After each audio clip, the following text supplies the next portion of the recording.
नमो भगवते वासुदेवाय नमः। धर्मदर्शन युट्युब च्यानलबाट हामीलाई हेरिराख्नुहुने दूर सुदूरका हाम्रा सम्पूर्ण दर्शक वृन्दहरू, यहाँहरू सम्पूर्णमा सर्वप्रथम आज ज्येष्ठ महिनाको शुक्ल पक्षको एकादशी निर्जला एकादशीको हार्दिक मंगलमय शुभकामना।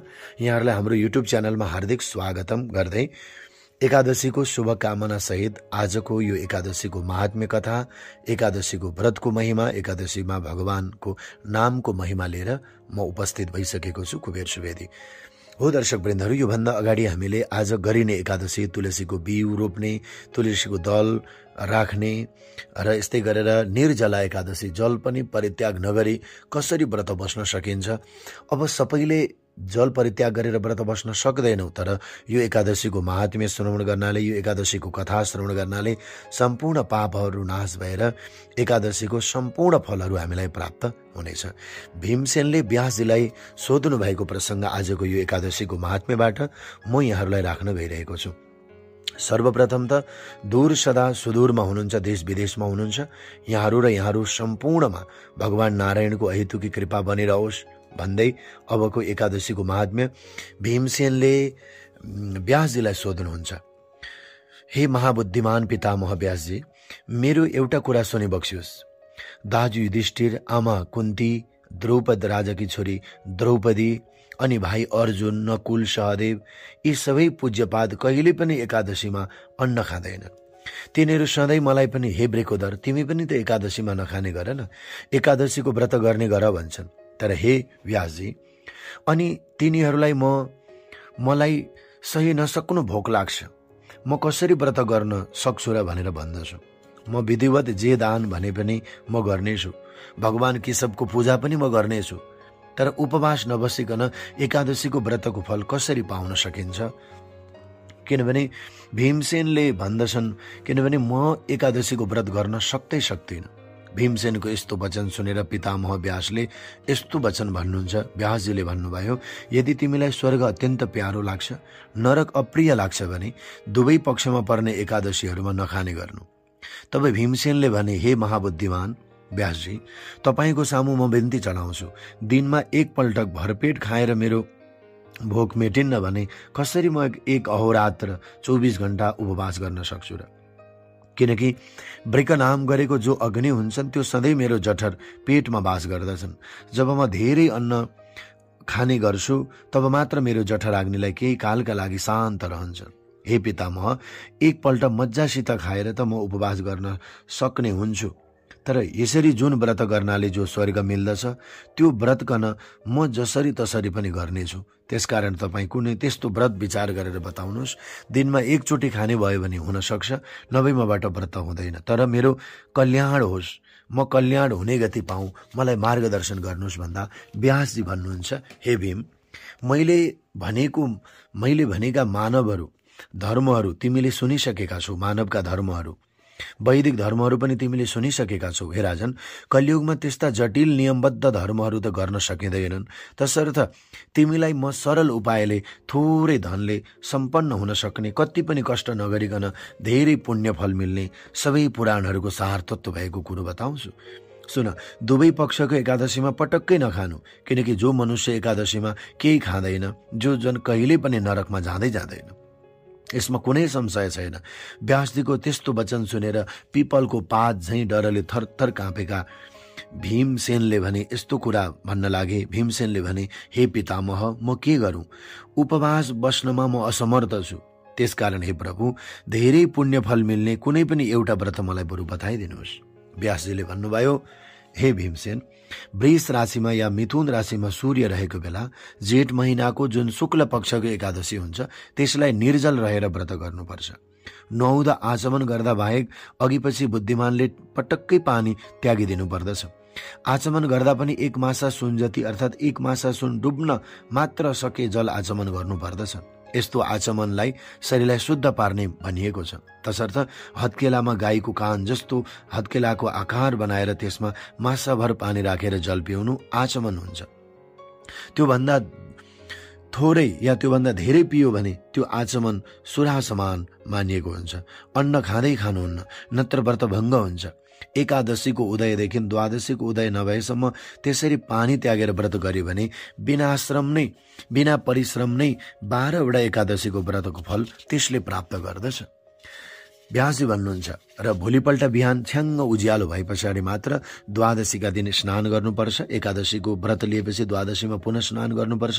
विधिपूर्वक ब्राह्मणलाई शीतल र सुगन्धित जल तथा सुन दान गरेर अथवा आफ्नो सामर्थ्य जस्तो छ संयमी व्रतीले कृतकृत्य भएर ब्राह्मणहरूका साथमा भगवानलाई भोग लगाएका पदार्थहरू ग्रहण गर्नुपर्छ। यस्तो व्रत गरेपछि जो पुण्य प्राप्त हुन्छ भीमसेन, त्यो पुण्यको फल सुन। 1 वर्षभित्र जति एकादशी हुन्छन् ती सबैको फल निर्जलाको त्यस्तो एकादशीको व्रतले प्राप्त हुन्छ। र व्यासजी भन्नुहुन्छ साक्षात शङ्ख चक्र गदा धारण गर्ने भगवान केशवले भन्नुभएको छ, सबै धर्मलाई त्यागेर केवल मेरो शरणमा पर। एकादशीमा निराहार रहने मनुष्य सबै प्रकारका पापहरूबाट मुक्त हुन्छ। कलियुगमा द्रव्यको शुद्धि चाहिन्न अनि स्मार्त संस्कारहरू पनि चाहिन्न। यो दुष्ट कलियुग लागे पछाडि वैदिक क्रियाकर्म त कहाँ छन् कहाँ, तर बिल्कुल लोप भइसक्यो। हे वायुपुत्र, बार बार त्यही कुरो दोहोऱ्याएर के हुन्छ र? केवल दुवै पक्षको एकादशीमा नखाने गर्नु। तर जेठ महिनाको शुक्ल पक्षको एकादशी चाहिँ त्यसमा पानी पनि नपिकन व्रत गर्नु। बिहान सूर्य उदय भएदेखि भोलिपल्ट बिहानसम्म भने त्यो व्रतलाई निर्जला भनिन्छ। निर्जला एकादशीको व्रत बसेर जो फल पाइन्छ हे ब्रेकोदर, त्यो फल सुन। सारा तीर्थहरूमा नुहाएर स्नान गरेर जो फल पाइन्छ त्यो फल एकादशीको व्रत गरेर पाइन्छ, निर्जला गरेर पाइन्छ। हे ब्रेकोदर, हे भीम, त्यो सबै फल यो निर्जला व्रत गरेर पाइन्छ। वर्षभरिमा जो शुक्ल पक्ष कृष्ण पक्षका एकादशी हुन्छन् ती सबै व्रतको बराबरको पुण्य फल केवल यो निर्जला एकादशीको एउटै व्रतले प्राप्त हुन्छ। यदि ती वर्षभरिका सबै एकादशीको व्रत सालसालै विधिपूर्वक गर्यो भने पनि निश्चय नै त्यस्तो व्यक्तिलाई धन धान्य बल आयु पुत्र पुत्री सन्तान आरोग्यहरू धनहरू सुख सुविधाहरू प्राप्त हुन थाल्दछन्। यो कुरो तिमीलाई म एकदमै साँचो साँचो बताउँछु। हे नरव्याघ्र, मनुष्यहरूमा बाघ जस्तो ब्रेकोदर जसले एकादशीको व्रत गर्ने गर्छ, मृत्यु पछाडि त्यो जनभाठौँ बडा भयङ्कर देख्दै डरलाग्दा काला पहेँला शरीर भएका यमदूतहरू हेरी नसक्न लाठा पासा लिएर आउँदैन। त्यस्ता व्यक्तिहरूको डर हुँदैन जसले एकादशीलाई सम्मान गरेको छ, निर्जलालाई सम्मान गरेको छ, किन्तु पीताम्बर धारण गरेका देख्दै रहर लाग्दा इच्छा अनुसारका बेग भएका चक्र हातमा लिएका विष्णुका दूतहरू आउँदछन्। मर्ने बेलामा उस भाइठाउँ आएर त्यस मनुष्यलाई वैष्णवीपुरमा अर्थात् विष्णुलोकमा लैजान्छन्। त्यसकारण जसरी भए पनि यो निर्जला एकादशीको व्रत पानी पनि नपिकन गर्ने खालको शरीर छ भने त्यसले यो एकादशीका दिन निर्जला नि व्रत बस्नु पर्दछ।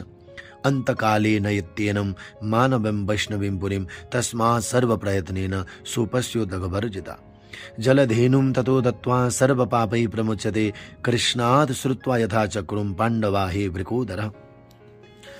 भोलिपल्ट जल भरिएको घडा, दिनभरि निर्जला बसेर भोलिपल्ट जल भरिएको घडा गाई दान गर्यो भने त्यो मानिस सबै पापबाट तत्काल छोड्दछ। हे ब्रेकोदर, अघि कृष्णबाट उपदेश पाएर जसरी पाण्डवहरूले एकादशीको व्रत गर्छन्, हे भूपाद राजन, त्यस्तै तिमी पनि सारा पाप शान्तिका लागि कसै गरी यो एकादशीको व्रत गर, हरिको पूजन गर्ने गर। हे देवदेवेश्वर, अब म पानी नपिकन निर्जलाको व्रत बस्ने गर्छु। हे अनन्त देवेश, तपाईँको तिथि परेको बारदेखि दोस्रो दिन मात्रै खाने गर्छु। यस्तो भनेर त्यस पछाडि सङ्कल्पपूर्वक मनले सारा पापको नाशका लागि श्रद्धापूर्वक इन्द्रियहरूलाई संयममा राखेर उपवास व्रत गर्न तत्पर रहनुपर्छ। स्त्रीको होस् या पुरुषको सुमेरु पर्वत वा मन्दराचल पर्वत जत्रा पाप भए पनि एकादशीको व्रतको प्रभावले त्यसै क्षण पाप भस्म हुन्छ। शुद्ध जलले भरिएको अनि रेशमी वस्त्रले बेरिएको सुन सहितको घडा दान गर्यो भने अनन्त तृप्ति हुन्छ। यो एकादशीमा पानीको पूर्ण घडा दान गर्ने नियम जो पालना गर्दछ त्यो मनुष्य पुण्यको भागीदारी बन्छ। जो मनुष्य निर्जल एकादशीमा प्रत्येक प्रहरमा स्नान दान जप होम भगवानको नाम ध्यान गर्दछ, भगवानको कथा सत्संग श्रवण गर्दछ भने करोडौं पल सुवर्ण दान गरेको पुण्य उनलाई तत्काल प्राप्त हुँदछ। तत्सर्वं चाक्षयं प्रोक्तम् एतत् कृष्णस्य भाषितम् किं वा परेण धर्मेण निर्जलैकादशी नृप। त्यो सारा पुण्य अक्षय अर्थात् अविनाशी हुन्छ भनिएको छ। यो कुरा श्रीकृष्णकै भनाइयो। जसले निर्जला एकादशीको व्रत गर्दछ उसलाई अर्को धर्मको के प्रयोजन छ, किनकि सबै धर्मको पूर्ति नै यसैले गर्छ। जसले विधिपूर्वक निर्जला एकादशीको व्रत गरेको छ त्यसले विष्णुको धाम प्राप्त गर्दछ। जसले यस एकादशीमा सुन अन्न वस्त्र दान गर्दछ, हे कुरु श्रेष्ठ, कुरु वंशमा श्रेष्ठ, त्यसका ती सबै दानहरू अक्षय अर्थात् कहिले ननासिने हुन्छन्। जो जन एकादशीको दिन अन्न खान्छन् उनीहरूले अन्न खाएका हुँदैनन्, उनीहरू पापमा भागी भएका हुन्छन्। त्यस्तो जनले यस लोकमा परलोकमा दुर्गति प्राप्त गर्न सक्ने सम्भावना हुन्छ। अनि जो द्वादशी विद्ध एकादशीका दिन व्रत बसेर दानहरू दिन्छन् अर्थात् ज्येष्ठ महिनाको शुक्ल पक्षमा पर्ने एकादशीको व्रत बस्छन् ती परम श्रेष्ठ पद अर्थात् मोक्ष प्राप्त गर्दछन्।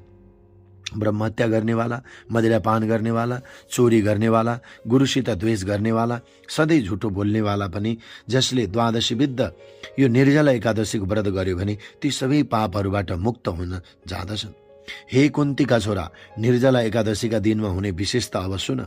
स्त्री वा पुरुष सबैले श्रद्धा र संयमका साथ यो व्रत गर्नुपर्दछ अनि उसले विष्णुको पूजा गर्नुपर्दछ।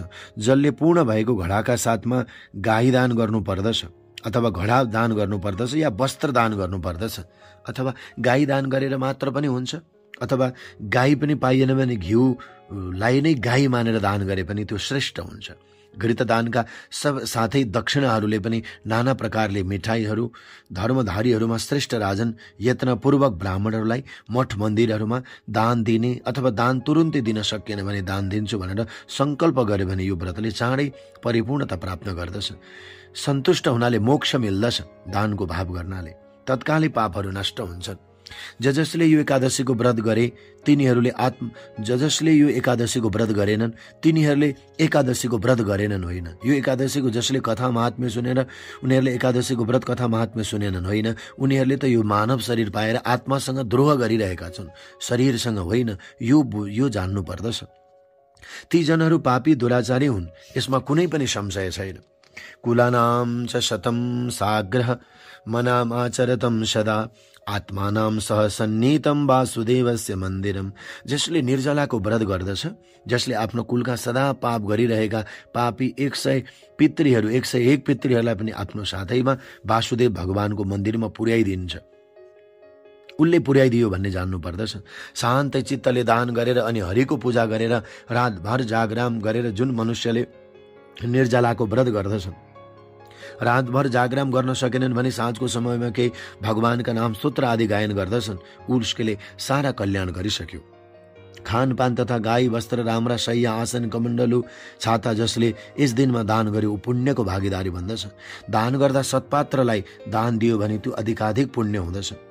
सुनको विमानद्वारा अन्तिममा भगवत धाम जाँदछ। जसले भक्तिपूर्वक यो कथा सुन्दछ अथवा जो जन पढ्दछ अथवा दुई प्रकारका स्वर्ग जान्छन्, यसमा कुनै पनि सन्देह छैन। अरूलाई सुनाउनेवालाको पनि कल्याण हुन्छ। यत्फलं तुसिनी बाल्यम राहुग्रस्ते दिवाकरे कृत्वा श्राद्धम लवेन मर्त्य तदस्य श्रवणादपे।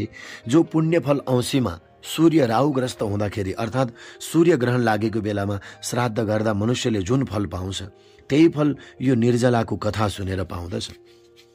निर्जलाको बिहानै दतिवन लगाएर संकल्प प्रतिज्ञा गर्नु, आज एकादशीका निराहार गर्छु, जलसम्म पनि सकेसम्म त्याग्छु, थोरै खान्छु, कम खान्छु, सकेसम्म पिउँदैन भनेर संकल्प अथवा मनले सोच्नु पर्दछ। केशव भगवानको प्रसन्नताको लागि कथित गरेर आचमनलाई छोडेर अरू बेसी सकेसम्म पानी नपिउनु अनि द्वादशीका दिन देवताका पनि देवता त्रिविक्रम भगवानको पूजा गर्नु। पूजा गर्दा श्रीखण्ड चन्दन, रक्त चन्दन अथवा अष्टगन्ध चन्दन आदि सेता फूल पहेँला फूलहरूद्वारा भगवानको सेवा पूजा गर्नु। तुलसी पत्र मञ्जरी अर्पण गर्नु। बत्ती र जलद्वारा पूजा गरेर हरि भगवानलाई प्रसन्न पार्नु। भगवानको आरती, भगवानको अगाडि बत्तीहरू प्रज्वलन गर्नु। यसरी विधिपूर्वक पूजा गरेर मन्त्र अथवा भावले भन्नु, हे देवताका पनि देवता, हे ऋषिकेश भगवान, इन्द्रियहरूका संयमी संसाररूपी समुद्रबाट पारी पुर्याउने भगवान, यो जलपूर्ण घडा दानको प्रभावले मलाई श्रेष्ठ गतिमा पुर्याउनुहोस् भनेर द्वादशीका दिनमा एउटा जलले भरिएको घडा अथवा कुनै ग्लासमा जलहरू राखेर यो दान गर्दछु भनेर पीताम्बरी कपडाले त्यसलाई बेष्टित गराएर दान गर्यो भने यो एकादशीको व्रतको प्रभावले वर्षभरिका एकादशीको व्रतको प्रभाव प्राप्त हुँदछ। तत कुम्भा प्रदातव्या ब्राह्मणेभ्यो सशक्तितः सान्ना वस्त्रयुता भीम छत्रोपान फलान्वितः। जसले यो एकादशीको व्रतमा घडा दान ब्राह्मणलाई त्यही दिन ब्राह्मणहरूलाई दान दिन सक्दैन भने जलभरि घडाहरू राखेर भगवानको नामहरू लिँदै पीताम्बरी वस्त्रसहित ढाकिदिने र त्यो जललाई तुलसीको मोठमा अर्पण गरिदिने, अथवा फुलबारीहरूमा पारिजातका वृक्ष, गुलाबका वृक्षहरू छन् भने भगवानको नाम लिएर त्यो जललाई दान गरिदिने, अथवा गौमातालाई त्यो जलपान गराइदिने। यसो गर्नाले भगवत अनन्त पुण्य फल प्राप्ति हुँदछ र त्यो पात्रहरू कुनै समय अनुकूल बनाएर यो दान गरेको चिज भनेर ब्राह्मण मठ मन्दिरहरूमा दान गर्दा पनि एकादशीको व्रतको परिपूर्ण फल प्राप्ति हुँदछ। अथवा त्यस पछाडि आफ्नो सागबाग अनुसार, आफ्नो सागगास जस्तो छ त्यस अनुसार कुनै अन्नदान गर्ने, सबैले घडा दान गर्नुपर्छ भन्ने छैन। केही वस्त्र दानहरू गर्ने, अथवा छाता दान, जुत्ता दान, अथवा फल सहितले भलिएको जल घडा दान जे हुन्छ, अथवा फल दान गर्ने। विशेष गरेर जलधेनु दान अर्थात् जलपूर्ण घडा सहित केही दान गर्यो भने त्यो पनि गर्न सकिएन भने ब्राह्मणहरूलाई भोजन गराएर आफूले मौन रहेर खाइयो भने यो एकादशीको पूर्ण फल तब प्राप्त हुन्छ। दानान्यन्नानि देयानि जलधेनुर्विशेषतः भोजयित्वा ततो विप्रान् स्वयं भुञ्जित भाग्यतः। मौन भएर भोजन ग्रहण गर्ने। भोलिपल्ट जे चिज हामीलाई प्राप्त हुन्छ द्वादशीका दिन त्यसैलाई भगवत प्रसाद मानेर ग्रहण गर्ने। यस्ता प्रकारले जसले सारा पापलाई नाश पार्ने द्वादशी विद्ध निर्जलाको व्रत गरेर द्वादशीका दिन ब्राह्मण भोजन अथवा भगवानलाई अर्पण गरेका पदार्थहरू खाएर उसले यदि व्रत पारायण गर्यो भने सारा पापबाट छुटेर अविनाशी स्थान प्राप्त गर्दछ। त्यसै दिनदेखि भीमले पनि यो एकादशीको कल्याणकारी व्रत गर्ने र द्वादशीका दिन प्रशस्त ब्राह्मणहरूलाई भोजन गराउने गरे र त्यो द्वादशीलाई नै पाण्डवी द्वादशी, पाण्डवी एकादशी अथवा निर्जला एकादशी भन्ने नाउँले पनि विख्यात भयो भनेर एकादशीको महात्म्यको कथा यहाँ श्रवण गराउनुभयो। सम्पूर्ण दर्शक वृन्दहरू, यो एकादशीको महात्म्य सुनिरहँदा भक्त सज्जन वृन्दहरू हामीमा पनि भाव पैदा हुनुपर्दछ, श्रद्धा प्रकट हुनुपर्दछ। कहिले एकादशीको व्रत नगर्ने, सधैँ धेरै खानुपर्ने भीमसेनले पनि यो एकादशीका दिन अन्नलाई परित्याग गरेर मात्रै होइन, जल पनि परित्याग गरेर वर्षभरिकै एकादशीको पुण्य यिनले प्राप्त गरे। फेरि अरू भाइ कुन्ती दाजुहरू उनीहरू सबैले 15 दिनमा आउने एकादशीको व्रत गर्थे, भीमसेनले गर्न सक्दैनथे। उनले व्यासजीलाई स्पष्ट राखेका छन्। त यस एकादशीमा पनि अरू एकादशीको जस्तो नभइकन निर्जला भएको हुनाले सकेसम्म प्रयत्न गर्ने, मेहनत गर्ने, पानी कम पिउने। हामीले अगाडिको भिडियोमा भनि पनि सकेका छौँ, बिहान सूर्य उदय हुनुभन्दा अगाडि, बिहान स्नान गरेर भगवानको सेवा पूजा गर्नुभन्दा अगाडि नै 2-3 गिलास 4 गिलास पानी पिइहाल्ने। रहर गर्नेहरूले, साधना गर्नेहरूले, शक्ति हुनेहरूले प्रयास गर्ने हो तपाईँ हामीले। र जो प्रयास गर्न सक्दैनौँ, जो रोगी छौँ, अशक्त छौँ, वृद्ध छौँ, गर्भ अवस्थामा हुनुहुन्छ अथवा अपरेसन आदि गरिएका छन्, औषधिहरू धेरै खानुहुन्छ भने महात्म्यहरू सुन्ने, भगवानको सेवा पूजा आराधना गर्ने र यसरी भगवानको नाम लिने, भगवानको कथा सत्सङ्गहरू श्रवण गर्ने, जसले हामीलाई परिपूर्ण फल प्राप्त होस्।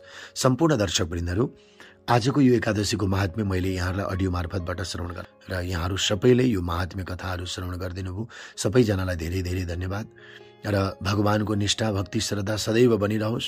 तुलसीको बिउ दल हुनेहरूले राख्नेहरूले राख्ने, नभएपछि योभन्दा अब 1 महिना पछाडि आउने तुलसी रोप्ने दिन तुलसी हामीले रोपिहाल्नेछौँ, तुलसी रोप्नेछौँ, आराधना गर्नेछौँ।